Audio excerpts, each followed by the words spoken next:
has been said that more than the Jewish people have kept the Shabbos has kept the Jewish people. A nice pithy statement. What does it really mean? Or is it even true? I don't know who said it, but it has been said. And it seems to be somebody important may have said it. What exactly does it mean that Shabbat has kept the Jewish people more than the Jewish people have kept the Shabbos? Many people see Shabbos. I like to use the Ashkenazi pronunciation I'm used to growing up. It's all the same. You could say Shabbat, you could say Shabbos, whatever you like, but I'm just going to go with Shabbos. It makes it easier for me. Some people see Shabbos as a day of rest, which it certainly can be. Although I wonder, the people who say that may not have kids, because I can't get any rest at all with my kids on Shabbos somehow. I have this tradition in my family, after the Shabbat meal in the afternoon, I tell my family, I'm sorry, but I just have to go upstairs and have a meeting with the pillow of a Rebbe. And sometimes the blanket of a Rebbe comes as well. But day of rest, whoever heard of rest on Shabbos when you have a bunch of kids? But it certainly can be that for some people, a day of rest. However, and don't get me wrong, we certainly need rest, but that's not what Shabbat is, and we're going to prove that. One reason why I think we do need rest is a brilliant paragraph, line or paragraph that's written, some say by George Carlin. The paradox of our time in history is that we have taller buildings but shorter tempers, wider freeways but narrower viewpoints. We spend more but have less. We buy more but enjoy it less. We have bigger houses and smaller families, more conveniences but less time. We have more degrees but less sense, more knowledge but less judgment, more experts but more problems, more medicine but less wellness. We drink too much, smoke too much, spend too recklessly, laugh too little, drive too fast, get too angry too quickly, stay up too late, get up too tired, read too seldom, watch TV too much, and pray too seldom. We have multiplied our possessions but reduced our values. We talk too much, I know I do.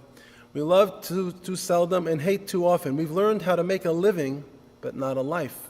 We've added years to life, not life to years. That last line, we've added years to our lives. We're living longer than we used to, but somehow we haven't added life to those years. So there's no question we certainly need a day of rest, more than once a week. I'll take it once every 3 days. But that cannot be all about what Shabbat is. Shabbat is so much more than that, and I can prove it to you. We know that Shabbat is central to Judaism. It is the only ritual that is mentioned in the Ten Commandments, the Aseret HaDibrot. It could have been Yom Kippur, could have been in there, which is pretty big. Yom Kippur is not in there. Kosher, not in there.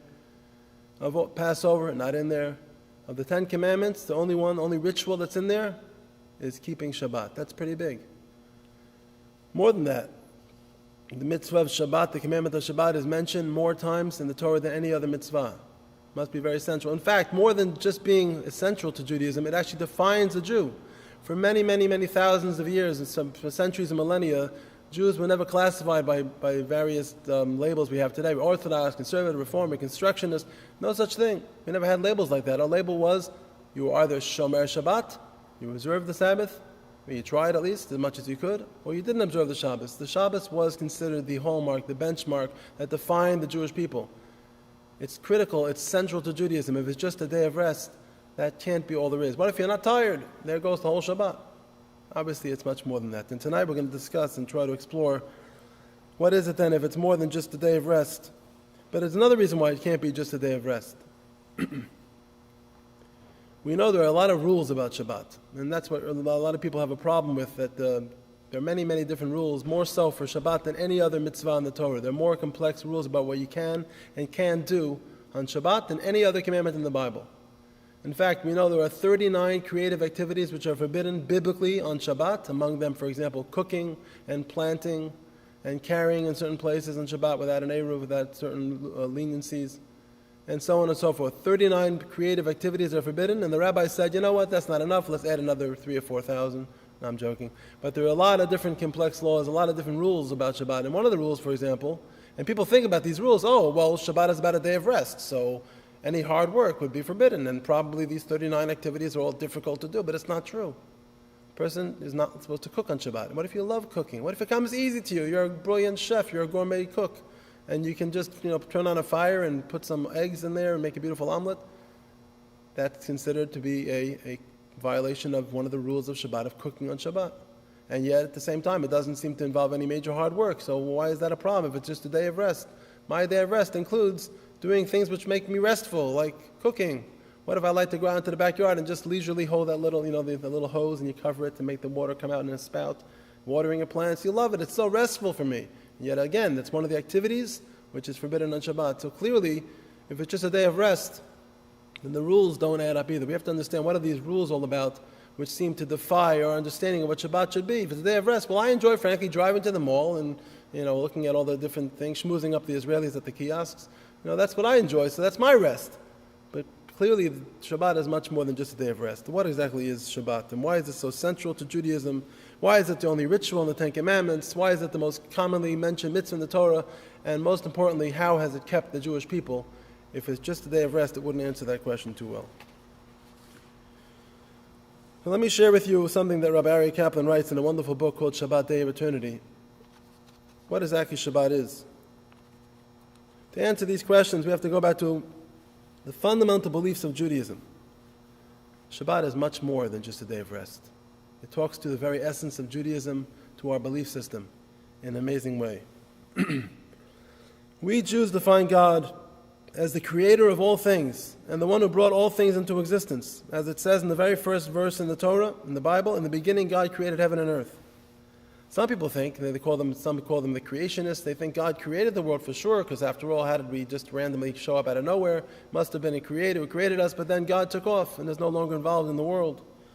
Some people believe that God created the world and forgot about it. They may claim to believe in God and even admit that there is some abstract creator out there, maybe golfing up in heaven somewhere.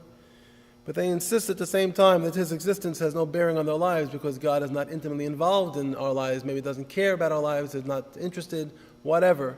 But God started everything off, created the world, and took off. That's what some people believe.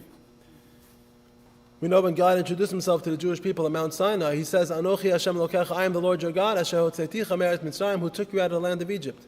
God could have really impressed us more if he wanted to. God could have said, I am the Lord your God, who created you and could kill you if you don't follow me. Right? That's Bill Cosby used to say. He tells his kids, I don't quote Bill Cosby anymore, but it used to be. BC, Bill Cosby. He used to tell his kids, he said, if you don't behave, I'll take you out of the world and make another one look just like you. So God could have said the same to us as well. He could have said to us, I am the Lord your God, who created everything in this whole world, including you, and if you don't listen to me and don't do these 10 commandments or 613 commandments, whatever the case may be, I'll take you out and make another one just like you. But God doesn't do that. God introduces himself and says, I'm the Lord your God who took you out of Egypt, which means I didn't just create the world billions of years ago or 6,000, whatever it is, years ago, and take off. I'm intimately involved in the affairs of you and the rest of the world. I actually came down from a heavenly abode and shook up Egypt with 10 massive plagues. I took you out of Egypt. Somebody did this with major plagues, but you yourselves witnessed. So clearly we believe that God not only created the world, but also God is actively involved in this world. That is a basic belief of Judaism. These two beliefs, that one, God is the creator of all things, and that he created man with purpose, are the very foundation of our faith. Our ultimate role and mission as Jews is to be a light unto the nations, to proclaim these beliefs to the world, that the world has meaning, because a creator, a purposeful creator, created us, and therefore did it for a purpose. God didn't do it by mistake, because God is God. He created us for a purpose and is actually involved and interested in our lives. And that's what we proclaim to the world. That's our way of bringing a light to the nations. But unfortunately, that doesn't always work, because the person may have a lot of faith, intellectual faith. That might be what's what we call emunah. Emunah means faith, but it's all intellectual, and it may stay up here. But that doesn't translate well. First of all, it doesn't transfer to the next generation. You might feel very strongly about the state of Israel, for example, but your kids might not feel that way about Israel. But a person who crafts their emunah, their faith, into something tangible, that's a whole different story. Rabbi Kaplan points out that the word in Hebrew for faith is emunah, the same word for a craftsman, uman. An uman is a craftsman. It's not enough just to have faith up here, but to make it something tangible is to actually make a ritual in which I live and act out what I believe. And therefore, that's what the idea of Shabbat is, because faith requires more than lip service. It must involve action in the form of our steadfast adherence to God's will. And the one ritual that we do that demonstrates, not just in our intellectual believing it, but actually living it and acting it out once every 7 days, the one ritual that demonstrates our belief in God as a purposeful creator, and therefore that the world has purpose, is the observance of Shabbat. Shabbat is so central to the Jewish people because it's a statement of faith that Jewish people always make to say, why are we here? What's our purpose? Our purpose is to proclaim to the world that the world has meaning and has purpose. And it's very important because it can change our lives drastically to the extent that we believe that we have meaning and purpose in our lives. For the Jew, belief in God is more than a mere creed.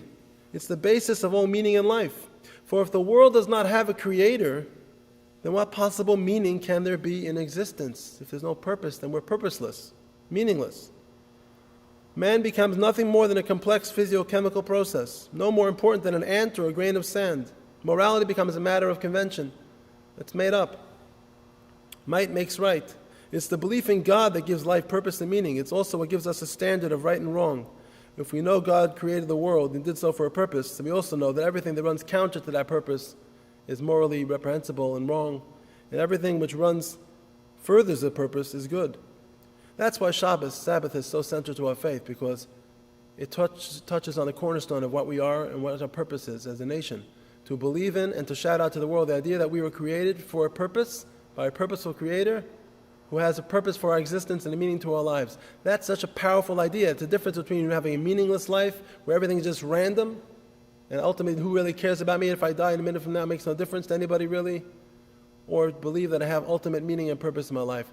The Jew believes this in emunah and has that faith intellectually, and also translates into ritual, because it's not enough just to have that in here, but also to craft your faith into something tangible which has much more power, certainly has staying power for the next generation, because they see you doing it instead of just thinking, hey, I think my dad likes Israel or believes in God, I might just pick that up one day. Not good enough.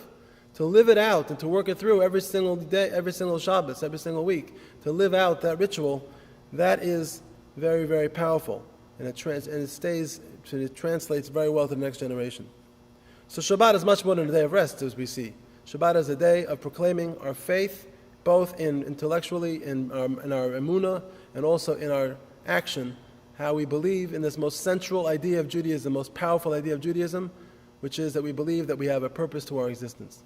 And that's why Jews, we'll save it till afterwards, that's why Jews are called shomer Shabbat, because the shomer Shabbat means that a person believes in this one central idea, everything else follows from there. If you don't have that idea, if we're missing that idea, then we're falling short in everything else we do, because there's no context.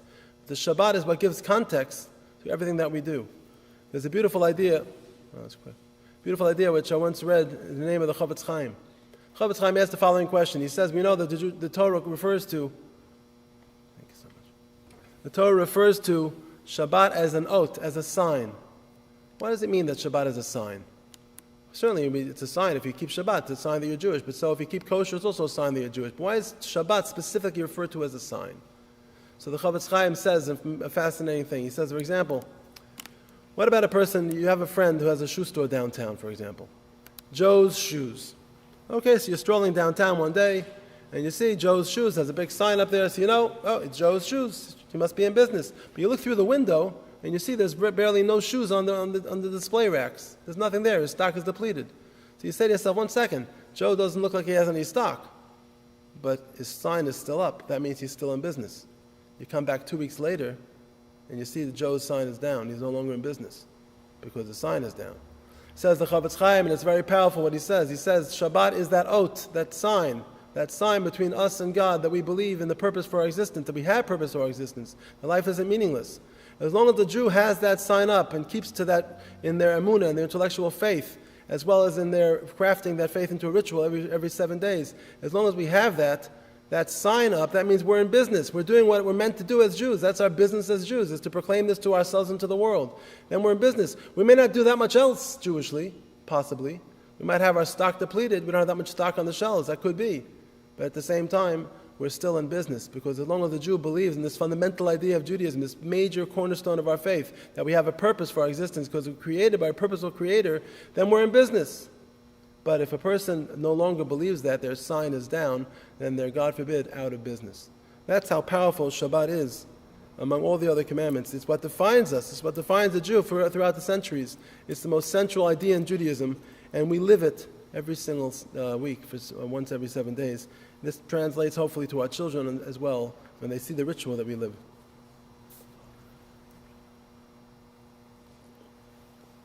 But there's more. But wait, there's more.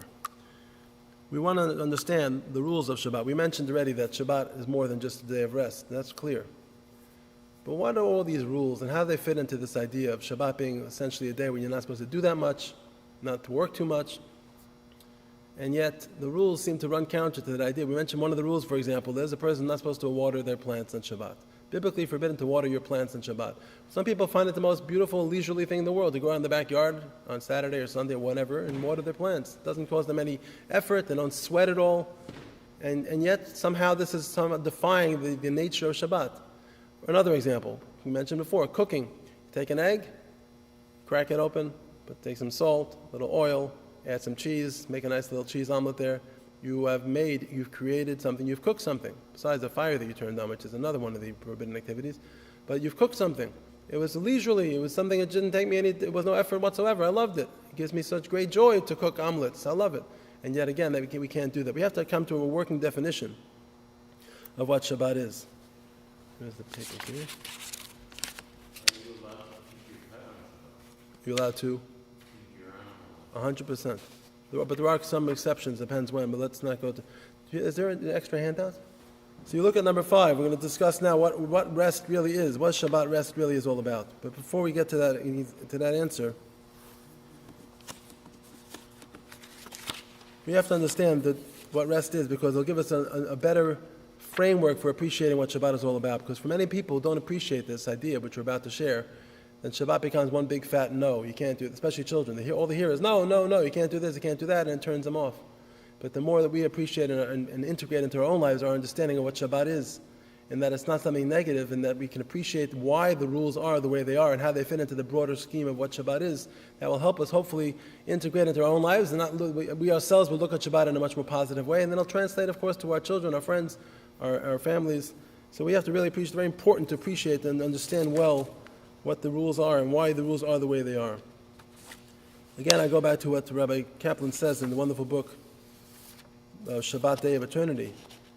What does the Torah mean when it says that God rested? Because we know that we're resting because God rested on Shabbat. So we worked for 6 days, and He rested on the 7th day. It sounds like God had a hard time. He was sweating. It was tough work in those first 6 days, and He said, I got to take a break, and I got to get to the links to the golf course now. It's too hard for me. But that's ridiculous. That's like a grade 2 understanding, which we used to have. We all used to have this when we thought God was up there. And where was God? Up there. He's not up there. God's everywhere, right? But that's the way we used to think about it. So we also think about God. God rested as if God somehow had this hard time. He had, my hernia, got to stop what we're creating now. He's got to go to sleep for the next 24 hours. Obviously, it's not what it means. So what does it mean? Was He tired? Did He work too hard? Was creation an exhausting task? Is the Torah so naive that it looks at God in such a way in human terms? God rested in another sense. What does it mean He rested? He rested when He stopped creating, when He no longer interfered with His world. Listen carefully to Rabbi Kaplan's beautiful definition, which I think is something we can really live with and make and reconcile our Shabbat experience and enhance it very much. God rested in a different sense. It wasn't that He was very, very tired. God forbid. God doesn't get tired. He rested when He stopped creating, when He no longer interfered with His world.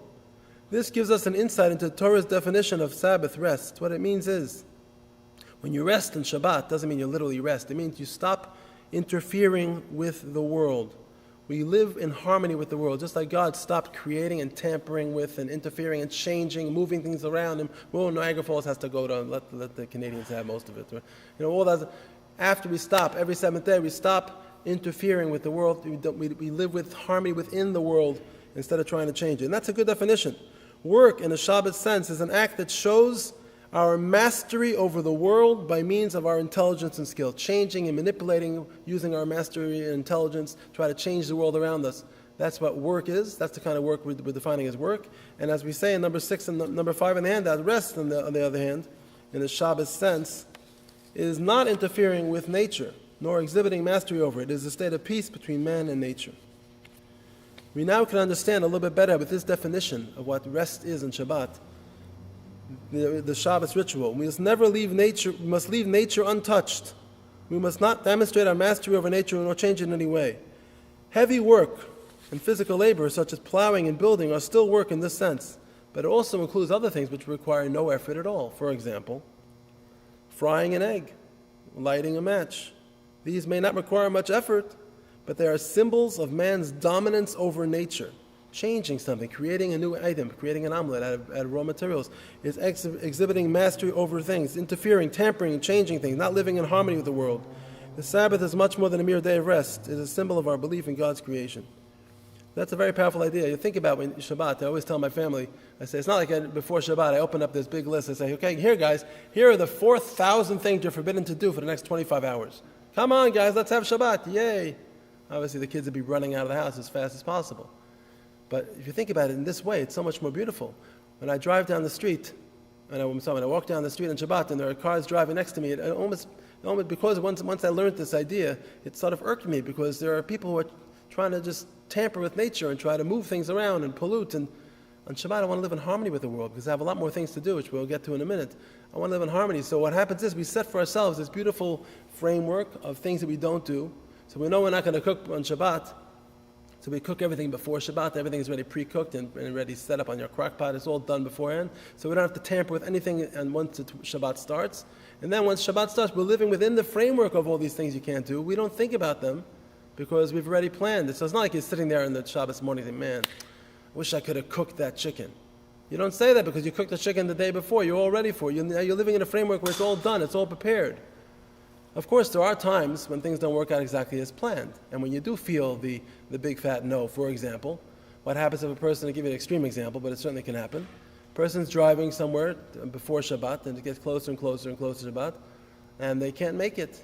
They won't be able to make it to stop driving and to get to their house before Shabbat starts. So obviously, if it's a case of danger, you're allowed to drive to save your life. You're not obligated to get killed for this.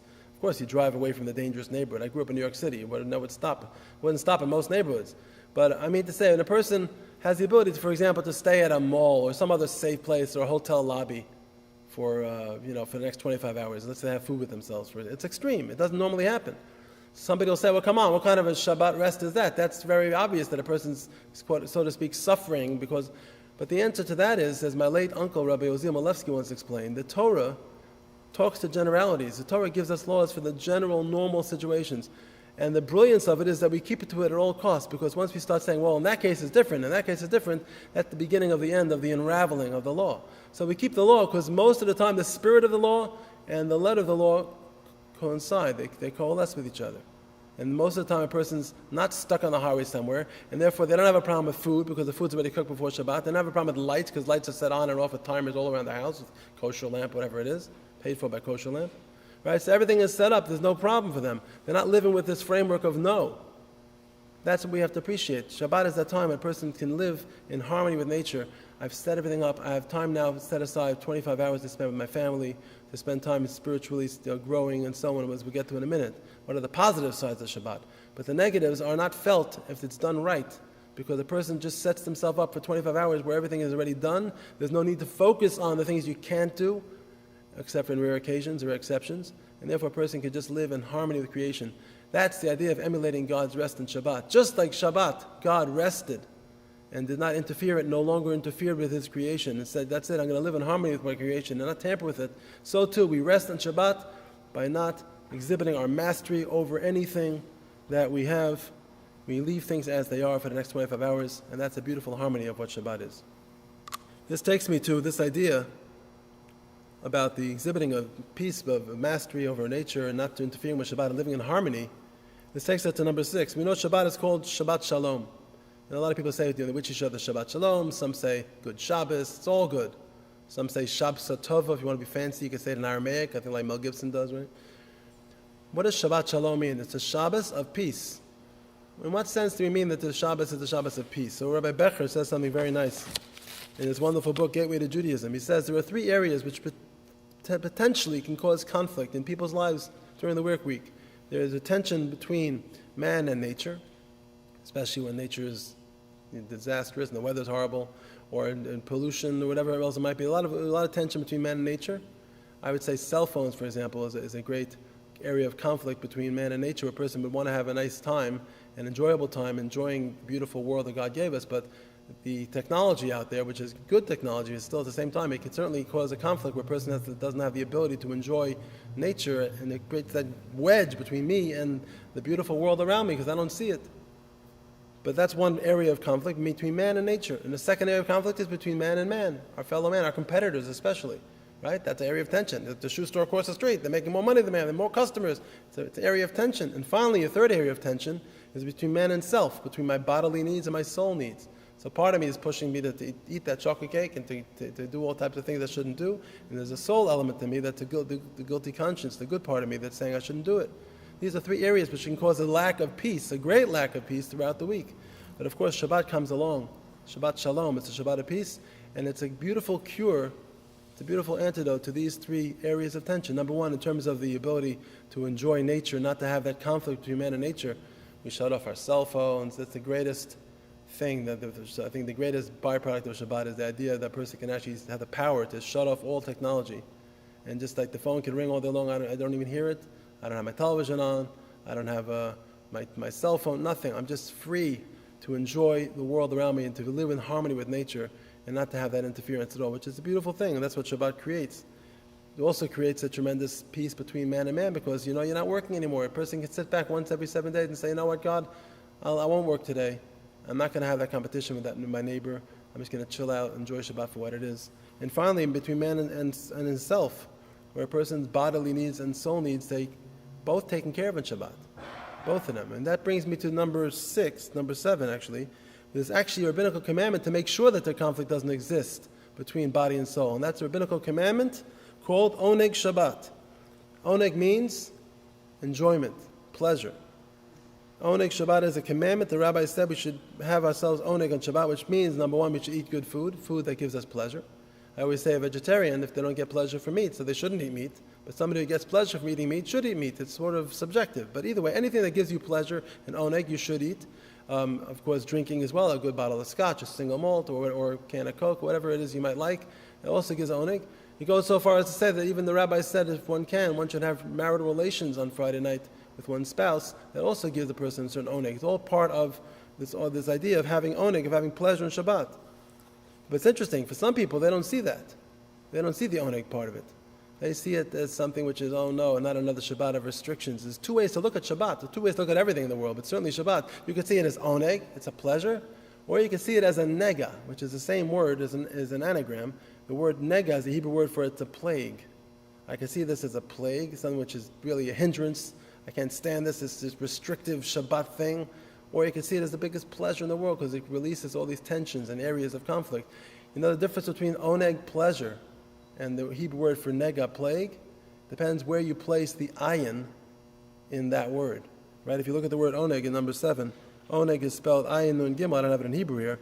Ayin is first in the word oneg. If you place the word ayin, the letter ayin in the end of it becomes nega. Ayin also means eye. The person, it depends where you place your eye, how you view it. You can see the next 25 hours of Shabbat as the greatest oneg, the greatest pleasure possible.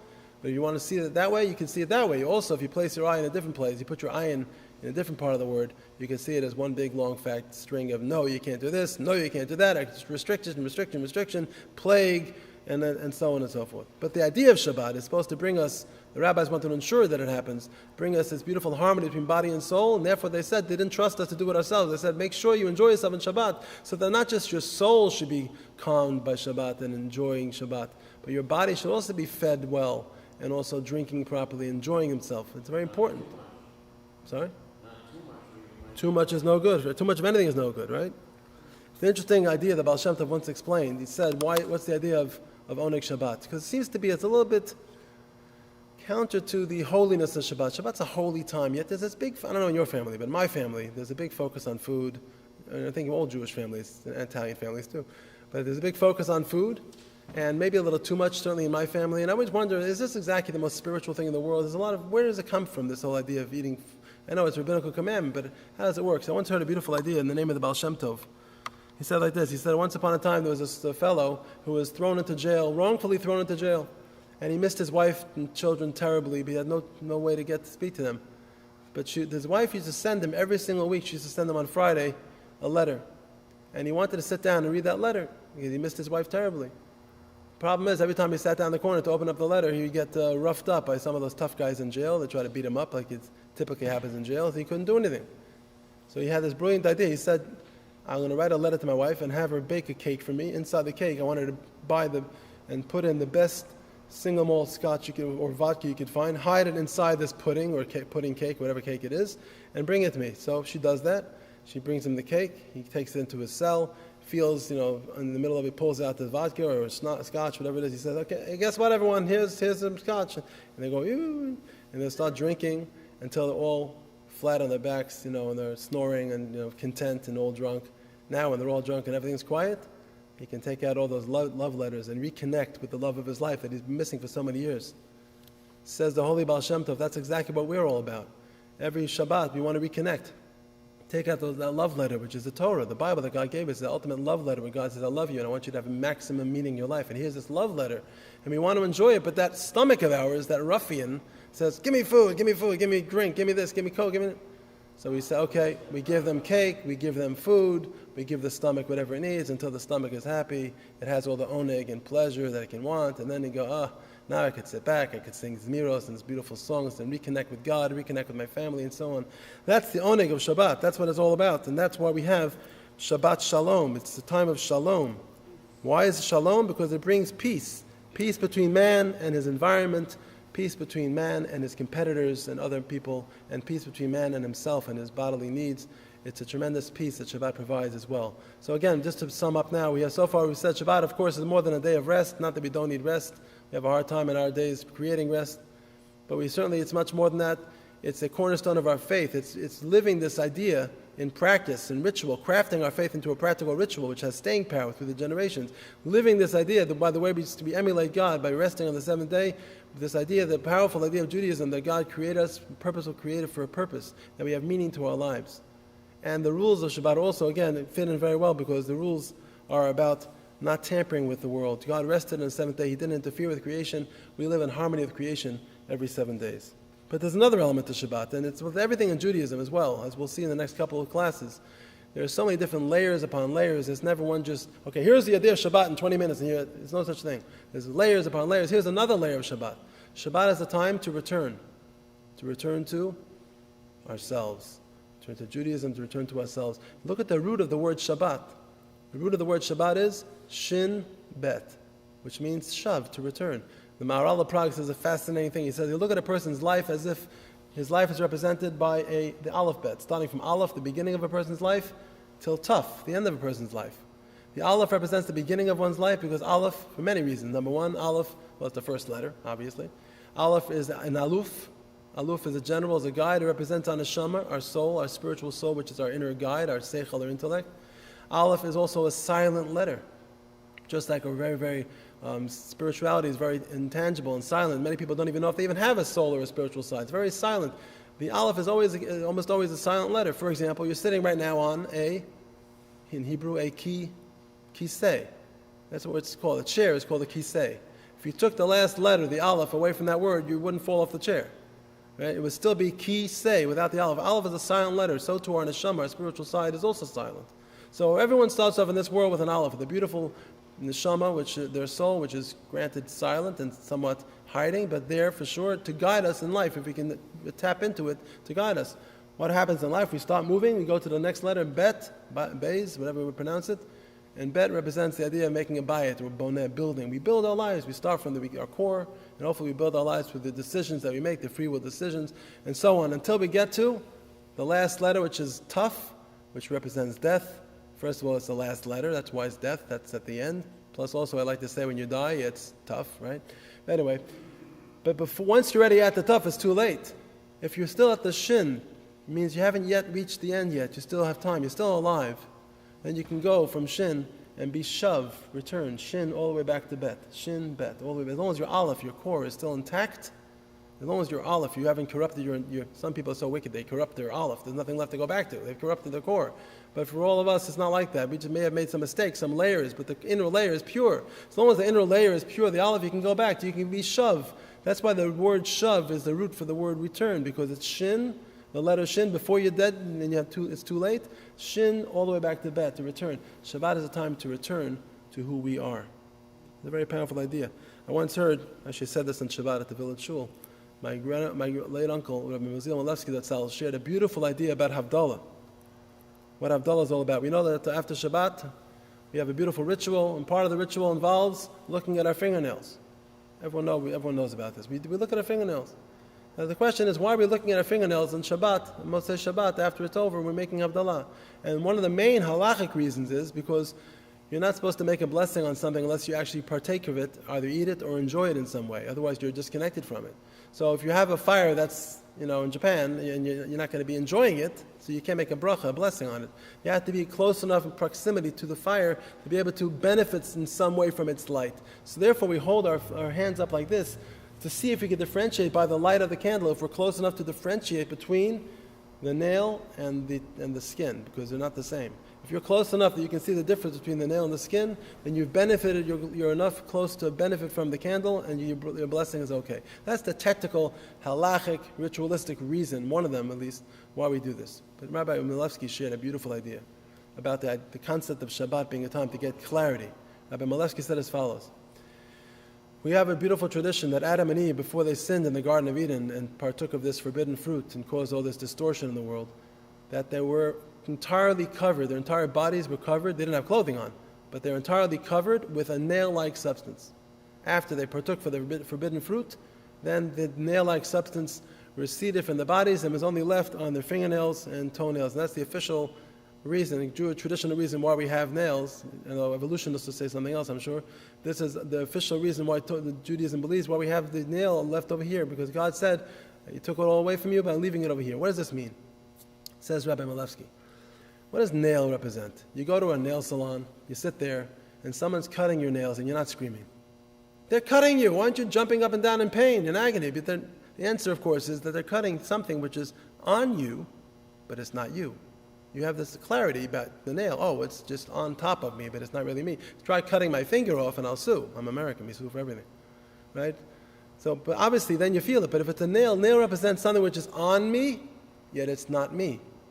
Adam and Eve, before they created this distortion by partaking of the forbidden fruit, they had such clarity who they were. They knew they weren't just the physical body, they were the soul. They had clarity about who they were, to the point that the whole body was covered by nail, meaning either metaphorically or real, whatever, we're not clear. But that means that they had a clarity about their skin, that it was like nail, meaning that it covered them, and yet it wasn't them. Their bodies just covered who they really were. They had that nail-like clarity they got. But of course, once they took for the forbidden fruit, they lost that clarity. And God did us a favor and allowed for them to have a little bit of a reminder of that clarity by leaving a little bit of a remnant of that on the ends of our fingers and toenails. When do we have a chance to regain a little bit of that clarity about what's important? When do we have a chance to return to ourselves? When we push away everything else and we have no more conflicts and we have peace and harmony with creation, we have no pressure from the cell phone or from trying to tamper with creation. When do we have that time to get some clarity as to what's important in life, what a priority should be? And Shabbat, that's when we have that time. That's what Shabbat's all about. It's a time to get that clarity, to be shoved, to return to ourselves, to realize what's important in the world instead of it's work. Stop for a second. Think about what's important in life. But the problem is, though, we're going back again. It only lasts 24 hours. Unfortunately, sadly, we start losing that clarity as we're going back into the work week, especially in Israel where they work all 6 days a week. Well, that's true. That's exactly what you do. You look at your fingernails, and you say to yourself, this clarity that I once had over the last 25 hours, I'm going to bring this back with me into the week. That's when you look at your nails. So take one last look at your nails and say, 1 second, the nail. That's what my whole body used to be like, because this is not just me. And I'm going to go to the gym and work out tomorrow night, Sunday night maybe, but I'm also going to go to a Torah class and work out my spiritual soul too. You get that clarity in Shabbat. That's another aspect, another layer of Shabbat as well. It's a time to return to ourselves and a time to get the clarity about who we truly are. I want to share with you, and we'll stop for questions after we finish. I want to share with you, before we get our book recommendations, another beautiful idea, which again talks to the idea of what Shabbat's all about, another layer. There was a story about a great rabbi, Rabbi Yosef Chaim Sonnenfeld. He was the chief rabbi of Israel in the 20s and 30s, in the early years of what's called the old Yishuv, the old population of Jews living in Jerusalem. Very, very, very precious Jew. Just one of the stories to tell about him, which is interesting for today, that he was going to meet with the head of the British High Command, I forget his name, and the apartment that Rabbi Sonnenfeld lived in the old city of Jerusalem, I think in Rehov Batei Machsa, which is still there, was a hole in the wall, literally a hole in the wall. It was a cave of some sort. And he was the chief rabbi, remember. This is how he lived. And he had to also bend down a lot because a lot of it was very low. He kept on hitting his head. And he was now going to entertain the chief high commissioner, Herbert, I forget his name exactly, whoever it was, entertain him in this hovel, and all the rabbi's students said, please, Rabbi, you can't do this. You can't bring him in here. It's embarrassing for the entire city of Jerusalem, for the Jewish people. He said, I'm sorry, but I have to. And the commissioner comes in with him and starts asking him, Rabbi, they don't give you a decent salary here? Like, you're living in this dump? But he says to the commissioner, come with me. He shows him there's one of the windows that looks out onto the Har HaBayit, the Temple Mount. And you see over there, God's house used to be there, and it was a beautiful house. And then it was destroyed. I can't bring myself to build myself this beautiful mansion when God's house is in shambles. That was the sensitivity that this great rabbi had. But there's a story that's told about one Friday night when his wife was sick, and he asked the next door neighbor, who was a non-Torah observant Jew, if he would be able to come. It was a doctor, and come over with the lantern and to help him heal his wife. And he came over, of course, and we know the halacha, the Jewish law says that whenever it's a case of endangerment of life, then of course all the laws of Shabbat fall by the wayside. So of course you do whatever you have to do. Sorry. Exactly. Pikuach nefesh is the Hebrew word for it. Thank you. Pikuach nefesh means a case of danger. So here is a case of danger, and he called the doctor and he lit a lantern. Fine. As they're walking back to the doctor's house, and he thanks the doctor profusely, he thought it would be a good time to impress upon him one of the ideas, one of the layers and themes of what Shabbat observance is all about. He said the following. He said, imagine if you were to create a picture of a human being, an artistic rendering of a human being, and you had to do it proportionally to size. What do you think would be the ratio in height, not in weight, not in volume, but in height, of an average person's head to the rest of their body? In other words, not like a baby. Baby's like it's all head and a little bit of body, right? But most people, normal people, they have a certain ratio. There's an average, I looked it up later on to see if it's actually true. There's a standard ratio. 1 to? It's actually Greek. I saw Greek drawings online. Google must be right if it's Google. It said 1 to 7. In other words, 7 of these would make up a person. 1 plus 6 more would be the average person. Okay, what's the point of all this? Where we're going with all this? So Rabbi Zonnefeld said to the doctor, he said, well, once upon a time, all the limbs and the limbs of the body and organs ganged up on the head. And they said, hey, head, this isn't fair. This is really, it's just unfair because we have to do all the schlepping around and carrying heavy things. You get to do all the good stuff. You get to have all the good food and the drink and to schmooze all the great schmoozing. It's just not fair. So the head says to the rest of the body, of course that's fair. Of course I deserve more than you. Who do you think plans out your actions and makes them meaningful? If it weren't for me planning it out and prioritizing and giving meaning and choice and thinking in advance of what you're doing, then there would be no point to what you're doing. You'd just be running around like a chicken without a head. So the doctor was a very smart man. The doctor says, oh, I get it, Rabbi. Shabbat is also that 1/7 of the week. It's the head of the week. It's that one day of the week when a person stops from what they're doing and gives meaning and prioritizes their life in such a way that they don't just go on. Because sometimes a person goes on, the same idea you find, by the way, for Rosh Hashanah as well. Rosh Hashanah is called the head of the year, right? Rosh Hashanah. That's a very strange way to refer to the New Year. We should call it Shana Chadashah, Happy New Year. We don't do that. We say, Happy Head of the Year, Rosh Hashanah. Why is it the head of the year? Why is it, if anything, it should be the beginning of the year? Because the head represents the idea that a person doesn't just go through year after year after year, but they stop and they plan with that head of theirs what I'm going to do next year, what I should do different from last year, what I should continue. Shabbat's the same thing as well. Shabbat is that 1/7. It's the head of the week, that time of the year, week I should say, when we plan out and make all our choices meaningful. I have a friend, Rabbi Mordechai Ryan, who wrote a wonderful book, which I'm not sure if it's available anymore, but you can check it out online. In addition to the 2 recommendations here, number 10, it's called The Magic of Shabbos. And in there he has a beautiful story, which I'll finish with, which will tie it all together. The story is told about this fellow. He's he's a salesman working in the deep south, somewhere in Texas. It's Friday afternoon. Now he always carries with him, and it's always a good idea if you have to travel late right before Shabbat, although it's not a good idea to travel before Shabbat. It's one of the halachot, the Jewish laws, not to do that. But a person has to travel for whatever reason, should always bring a little Shabbat kit. So he had a little Shabbat kit. The kit had in it candles to light, and which is not just for women, it's for men as well. Again, I don't have a chance to discuss the myriad laws of Shabbat tonight in the limited time that we have. But Shabbat candles are primarily done by the woman of the house, but if the man's alone, he lights candles himself. So this fellow, this salesman in the deep south, he carried with him his Shabbat kit. It had 2 candles. It had the Kiddush cup and the little Kedem grape juice bottle. He had himself 2 chali rolls, of course. And then he even had the gefilte fish with the horseradish in a little, closed cup, and the carrot on top. You had to have. I took my kids once to PJ's Pet Store, which I think is no longer there, and we looked at a fish we wanted to buy, and it was a white-looking fish, which had right over here on top had an orange thing. My kids said, "Gefilte." We bought it right away. It was fantastic. So he had this whole kit. Fine. So he's looking for a place to stop, and he's nowhere anything. He's nowhere any place to stop. No house, no hotel, nothing. He's coming closer and closer to Shabbos. Finally, it's getting really dark. It's almost shki. It's almost sunset. He says, the next place, next house, next structure I see, I'm pulling in there, I'm staying there no matter what. Turns out the place he stops at is a county jail. Okay, gets out of his car with his kit, rushes into the county jail. He says, listen, I'm a Shabbos observant Jew and I can't drive anymore. Is it okay if I leave my car here in the parking lot? I'll stay in the lobby, I'll pay you. Just let me stay in your lobby for the next 25 hours. So the warden says, you don't have to pay me or anything for you. You can leave your car wherever you want. But you just can't stay in the lobby. You got to keep the lobby clean. If you want, you can stay in one of the cells.